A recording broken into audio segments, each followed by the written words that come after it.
Look, let's be totally frank with each other right now. There's already so many reviews of the Zhiyun, and I think that is how you pronounce it, not Zion or Zhiyun Weebill-S online, that you must wonder, why are you sat in front of yet another one? But is there any reason for you to carry on watching it? Is there anything in this video that makes it not just another Zhiyun Weebill-S review? No, but Zhiyun did send me this gimbal, so I'm kind of obligated to do a review on it. And before we go any further, don't get any ideas. These are all my own opinions. Yes, they did send me this gimbal, but I'm not obligated in any way to say anything nice about it or talk about how you should buy it or anything like that. Zhiyun is not holding me to that standard. They sent me this gimbal like 3 months ago, and I was supposed to do a review on it, and I never did. I got the flu in early January, maybe it was Corona, who knows. I had a bunch of work to catch up on after that, but now I finally have some time because my crippling depression has loosened a little bit on that chokehold, just enough for me to breathe out a little bit of Zhiyun Weebill-S review. And also they told me they can't send me the Crane 3S until I do my Weebill-S review, and I was like, oh shit. Well, good thing I'm in quarantine, so I have all the time in the world. Let's do the bag stuff real quick. Stabilizer, quick release plate, tripod extension, 2 batteries, charger, riser plate, 3 screws, a bunch of cables, the manual, and the worst storage case I've ever seen in my entire life. Like, really? Before we start with the actual review, let's go ahead and show you some footage.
Little pumpkins sitting on a gate.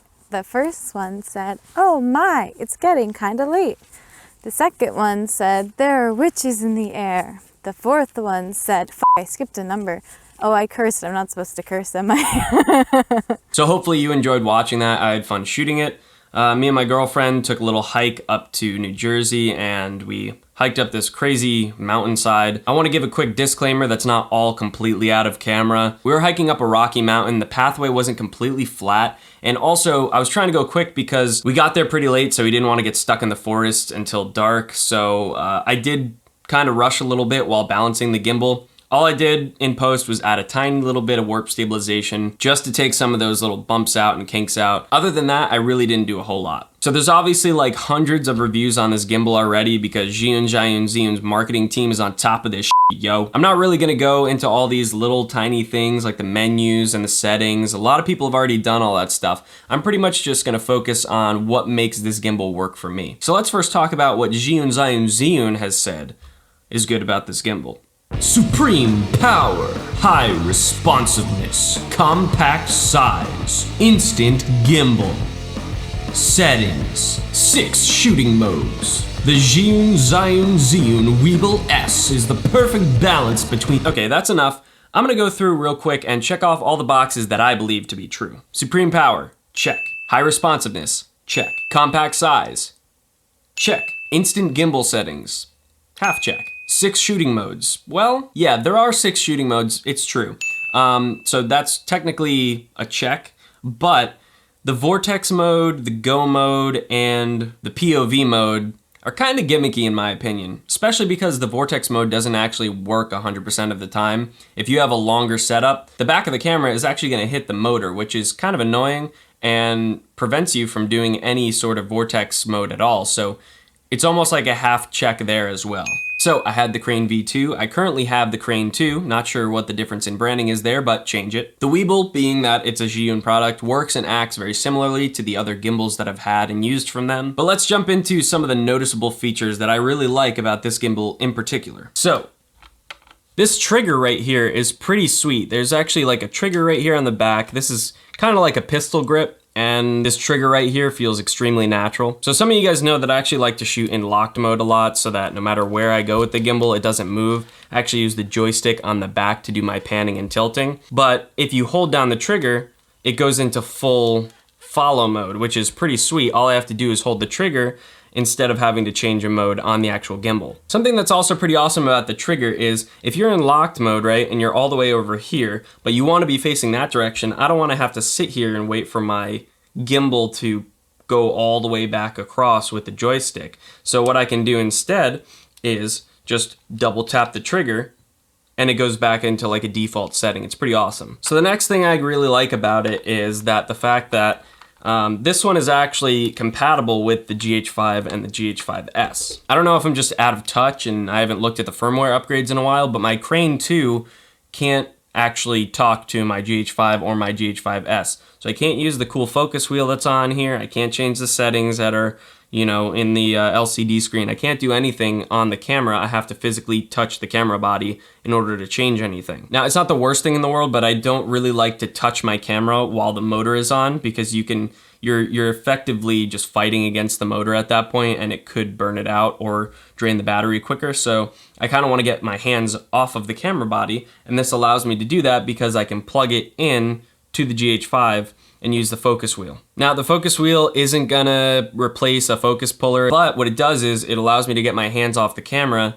and just change focus with the wheel. A lot of the shots that I'm doing anyways are pretty standard, nothing that requires a rack focus. I'm usually a one-man band, so all I really wanna be able to do is hit focus where it needs to be and then do my movement. And this works perfectly for it because it gets my hands off the camera and makes it a little bit easier. So one of the more subtle things about this gimbal is the fact that the motor actually sits lower than usual. So on the Crane 2 and a lot of the other gimbals that are made, the motor actually sits closer to up here and it kind of blocks the screen on a lot of cameras. Now with the GH5 it does have a flip out screen, but if I don't want it to be flipped out, if I want it to just be pressed up against the back, or if you're shooting Sony or you're shooting Canon, it's good to know that the gimbal is built in a way to get this motor out of the way and you can see your screen and it keeps it nice and low. It also allows you to have longer lens setups on here because the longer the lens, the heavier the lens, the more front heavy it is, which means the further back you're gonna have to pull the camera to compensate. And if you can't pull it back far enough because the freaking motor is sitting right here, then it's kind of annoying you can't use certain lenses. So what this allows is not only can you see your screen better, but you can use bigger setups because you can pull the camera back and balance it properly. Another subtle feature on this gimbal is this little 1/4-20 screw thread right here. The only reason that this can actually exist is because of this design where there's almost an extended appendage on the gimbal. So this allows mainly to put this tripod up here on this 1/4-20 and go into low mode. But something that I noticed is they have a side 1/4-20, which was made for mounting something like a monitor on. Pretty simple, you just put your articulating monitor arm in the thread and then you mount your monitor to that. However, and this is kind of a annoying however, the first time I tried to thread anything into this hole, I took my monitor arm, which is right here, And if you notice, this quarter 20 is kind of a little bit longer than this quarter 20. I don't know if you could see that, but I threaded this longer one into the thread hole. And I'm threading it in, it's getting tighter like it should be. And eventually it got tight enough to the point where I heard like a crack. So I'm like, oh, that's not good. So I pulled it out and I tried to turn the gimbal on and it wouldn't turn on, and I'm like, uh-oh, what do? I was hoping maybe the battery was just dead and I didn't realize it. So I pulled the battery plate off, and I well, I tried to pull the battery plate off and it would not budge. So I kind of realized, like, what the hell? So I had to actually get a flathead screwdriver and pry this thing open and actually break the battery door, unfortunately. So I got new batteries in there and it ended up turning on, obviously, but the battery door is forever kind of stuck like this. I'm glad that it can actually fit on here and kind of keep the batteries in, but it's always going to be stuck like this. I can't get it on there unless I want it to be stuck again. I've tried it. I had to pry it off with a screwdriver yet again when I tried to actually install it the proper way. So something got bent inside of here, and that really pisses me off. This design flaw is definitely something that I'm not happy about, but it's not the biggest deal in the world. All right, so moving on, one of the best features about this gimbal is the size and the max payload. Those kind of work in conjunction with each other. I have the Crane 2, like I said. The Crane 2 is probably like double the size, actually almost double the size of this tiny little Weebill.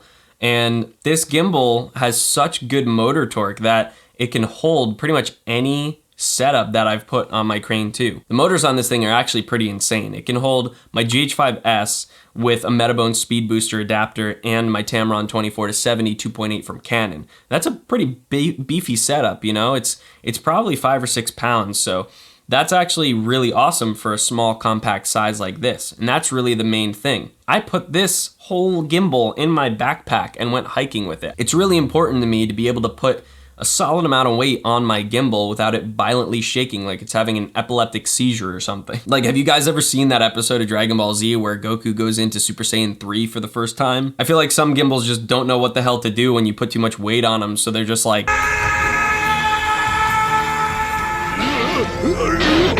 Please, somebody make it stop! This gimbal's actually so powerful that it technically can't hold the setup that I use with my lightest lens on it. I have a Laowa 7.5mm f2, and the thing is literally like 3 ounces. It's so light. And when I put it on my gimbal, I can balance it properly. The thing is, the motor torque is so strong that it physically starts shaking. It can't balance it. The motor is too strong. It's like clenching it so tight, but the setup is so light that it doesn't really have to do that. And so the compensation that it's trying to give on even the lowest setting to this tiny little setup, it can't handle it. In order to actually make this setup work, I have to use these little 200-gram weights that I got from Small Rig. They kind of just thread onto each other. They have quarter 20 male to female on both ends, so you can attach them to each other, and you just thread them onto the gimbal, and it adds a little bit of weight so that the motor can actually handle that. And now, the most ingenious feature that has ever been put into a gimbal. These locking mechanisms. These things are so freaking sick, dude. Like, check this out. I just play with this axis.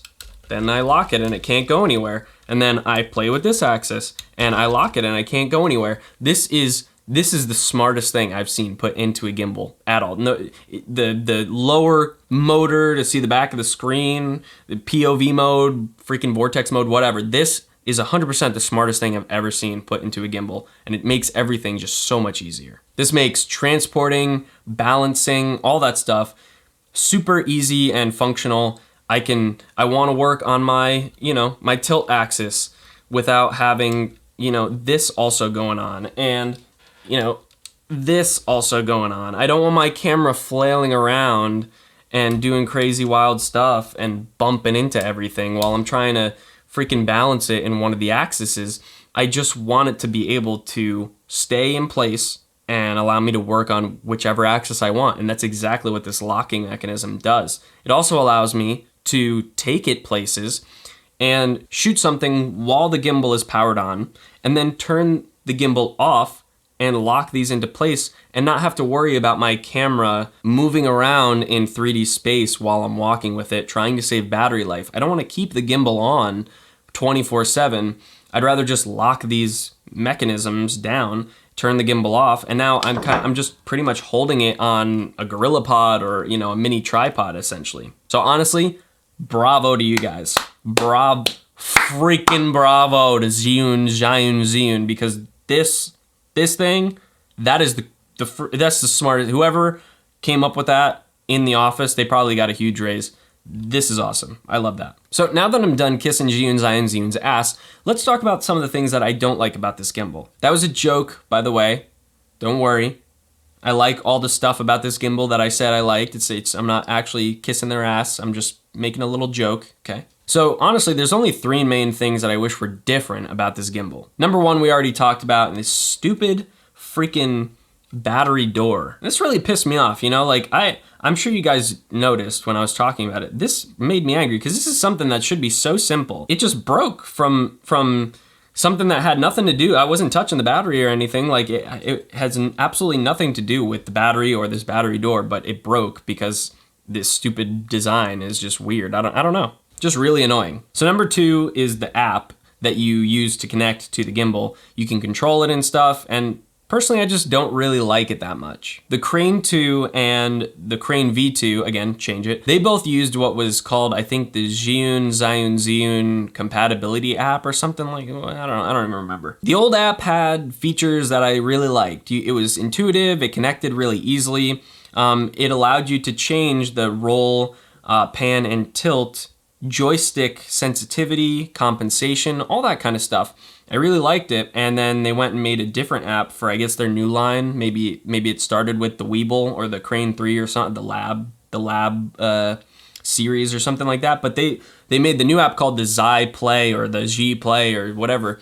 I just don't like it as much. I don't know why they couldn't have just incorporated all the features of the Xi app into the old app. Yeah, I really wish I was able to use my phone to control the joystick sensitivity and compensation and stuff like that. The other thing that's a little bit weird with this app is that it has a really hard time actually connecting to the gimbal. And when I went to shoot the B-roll for this specific topic, it just so happened that this was the first time ever that I went into the gimbal, I turned it on, I went into the app, I turned it on, I hit connect, and it just connected. Like, it just worked so flawlessly. Every single time, without question, every single time that I ever tried to do that, before I decided to shoot that bit of B-roll, it took like a minute and a half, maybe 2 minutes to actually connect. It took so long to connect to the app. It was so aggravating. And then all of a sudden I went to shoot that B-roll shot, and the first time ever, it actually worked properly. I don't know, maybe the app got updated in my phone without me knowing or something. Maybe there's just like something weird going on there. I don't know.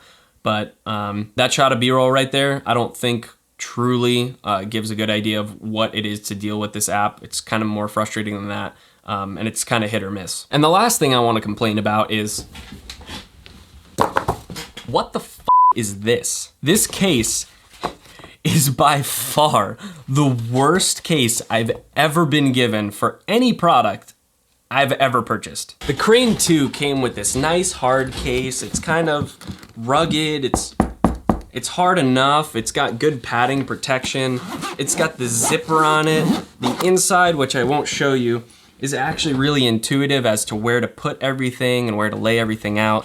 This thing, dude, this thing is the equivalent of what Sony cameras come with as a charger. A friggin' micro USB cable to a power outlet and a pad on the back where your Sony camera has to sit there in the windowsill while it charges your batteries for you. But at least Sony offers an external battery charger that you can buy for like 90 bucks or whatever. Zhiyun does not make an alternative for this. This is what they give you. This is what you get to carry around your gimbal. And I get it. It fits in a backpack, that's fine. But I want a case like this in case I'm going out on a shoot where I need protection for my gear. They don't even make a case that you can buy for an upcharged price for no reason. If it's really about price, just 50 bucks extra. I'll pay 500 for this thing instead. That's fine, I'll pay for it, just give me a case. But they don't even make a case that you can buy. You have to buy a case that some third-party seller created. They literally invented a case for this thing that you can buy. I don't know. The fact that, I don't know, that's a little concerning to me that a third-party company had to make a case for this thing.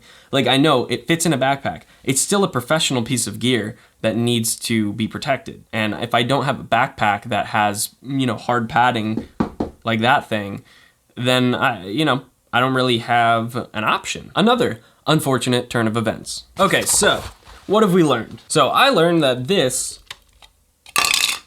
is not okay. But regardless, this gimbal is pretty much the perfect gimbal that I could ask for at this point. Except for 2 or 3 things, this gimbal pretty much does everything that I need it to do in a compact form for a pretty reasonable price, even though I got mine for free!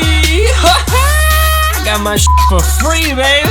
So good on you guys over at Zhiyun. Seriously, if you're gonna keep having people do reviews on your products, you need to have someone at corporate like make an official statement about how to say your name. Seriously, like there's too many enunciations. Kai Wong doesn't even know how to say it, okay? For real though, you guys have made a really amazing product and I'm happy to have been chosen to do a review on it. It's definitely gonna help me make better videos for my clients and I really appreciate you guys sending it over to me. So that's it for this video. I hope you guys enjoyed it. I hope you guys found something useful out of it. If you liked the video, leave a thumbs up. If you didn't, leave a comment down below and tell me why, because I just love reading all your guys' messages to me about how I suck. Subscribe if you want to see more content like this, even though I only post every like 6 to 10 months, so you're gonna probably be waiting for a little while. But that's gonna do it for this one, so I'll see you guys in 6 to 10 months. Peace.